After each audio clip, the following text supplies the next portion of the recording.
Hi guys, welcome to the channel again. My name is Narendra Singh और इस video में मैं बात करने वाला हूँ why RBI grade B exam is underrated. काफ़ी सारे स्टूडेंट्स और इनफैक्ट मैंने कोरा पे भी काफ़ी रिसर्च करा है। So this is one of the most asked question कि आरबीआई एग्जाम इतना ज़्यादा अंडररेटेड क्यों है।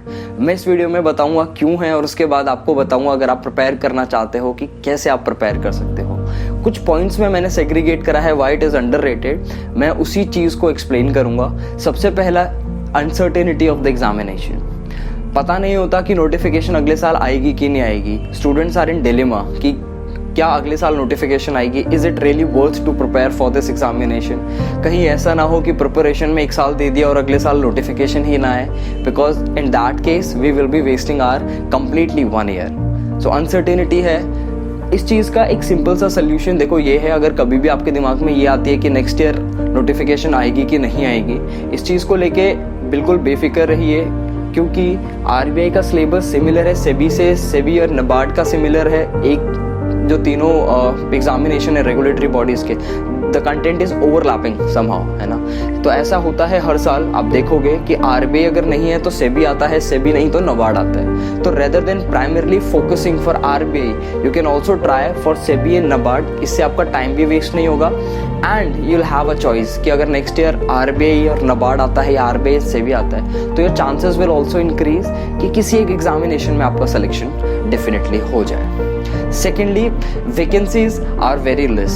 150 से 200 वैकेंसीज आती है तो स्टूडेंट सोचता है पता नहीं मेरा सिलेक्शन होगा कि नहीं होगा, सेल्फ डाउट करना स्टार्ट करता है, कॉन्फिडेंस नहीं आता इस एग्ज़ाम के लिए प्रिपेयर करने के लिए, तो प्रिपेयर नहीं करता है। जबकि मुझे लगता है कि काफ़ी सारे स्टूडेंट्स के साथ जब मैं बात करता हूँ तो मुझे लगता है कि ये स्टूडेंट जो है एग्ज़ाम क्रैक कर सकता है अगर ये अपना टाइम दे इस एग्जामिनेशन के लिए। लेकिन क्योंकि वो डर बना रहता है कि 150-200 वैकेंसीज जो है वो तो इतनी कम है कि यूपीएससी में भी उससे ज़्यादा वैकेंसीज और सीट्स होती हैं, तो why not to prepare for that particular examination and why to prepare, but it will be totally your choice. ये ट्रुथ है कि यहाँ पे वैकेंसीज 150 से 200 आती है।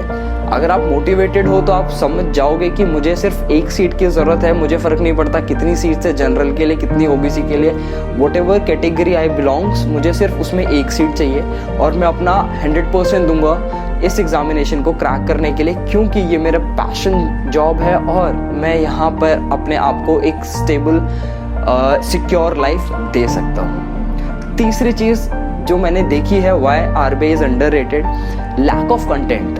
पूरे गूगल पे या यूट्यूब पे भी आप देखोगे there is no one who is providing the exact relevant content from exam perspective. Platforms are either trying to sell their courses by providing content, या फिर कोई अगर आपको कंटेंट दे भी रहा है तो कहीं ना कहीं आपको किसी तरीके से मिसगाइड कर रहा है due to lack of knowledge.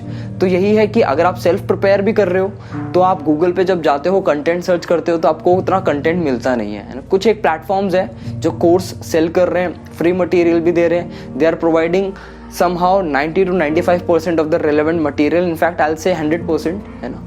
लेकिन फ्रीली जो कंटेंट अवेलेबल है वो इतना सारा नहीं है कि आप सेल्फ स्टडी कर पाओ। You just have to refer to the books, या फिर आपको बहुत सारे मल्टीपल सोर्सेज पे रिलाई करना पड़ेगा इस एग्जामिनेशन के लिए प्रिपेयर करने को। Third is lack of awareness. जी हाँ, कल ही मेरी एक स्टूडेंट से बात हुई थी। जब मेरी उनसे बात हुई तब उन्होंने मुझे बताया, जब मैं उनको काउंसलिंग कर रहा था, कि सर मैं कौन से एग्ज़ाम्स के लिए प्रिपेयर करूँ, क्योंकि पैन इंडिया में जो मेरे एग्जामिनेशंस का जो लेवल है मेरा ग्रेजुएशन के बाद, वो CGL या मैं CHSL दे सकता हूँ, या IBPS दे सकता हूँ, RRB दे सकता हूँ, NTPC दे लेता हूँ, या बैंक PO के लिए प्रिपेयर कर लेता हूँ। तो जब मैंने उनसे पूछा कि you have a very good knowledge when it comes to the examinations related to the banking, right?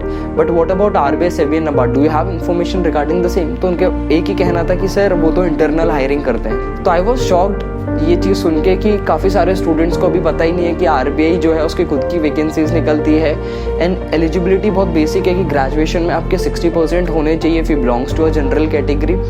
तो फिर मैंने जब समझाया then he was pretty much interested to go with this examination, क्योंकि उसका बैकग्राउंड वो था और उसकी जो फील्ड थी, उसका जो चॉइस था, जब उसने उसके बारे में पढ़ा तो उसे लगा कि हाँ this is something which I can prepare for, और यहाँ पे मैं अपने 1-2 साल दे सकता हूँ इस एग्ज़ाम के लिए प्रिपेयर करने के लिए। तो आई थिंक ये 4 पॉइंट्स हैं जिसकी वजह से RBI is one of the most underrated बहुत कम इन्फॉर्मेशन है। If you need more details, अगर आप उनसे बात करना चाहते हो RBI से रिलेटेड, सेबी से रिलेटेड, नबार्ड से रिलेटेड या किसी और एग्जाम से रिलेटेड, so I have given my number in the description. Feel free to give me a call at any time या मुझे टेक्स्ट कर दो व्हाट्सएप पे। बट कभी भी अपने लाइफ में ऐसे स्टेप्स मत लेना जिसकी वजह से आपके 1 से 2 साल खराब हो जाएं और 2 साल बाद यू विल फील रिग्रेट कि उस 1 या 2 साल में अगर मैं उस एग्ज़ाम के लिए प्रिपेयर कर लेता या लाइफ में वो कर लेता तो ज़्यादा बेटर मैं अर्न कर पाता या ज़्यादा बेटर पोजीशन मेरी होती with respect to whatever you want to go with.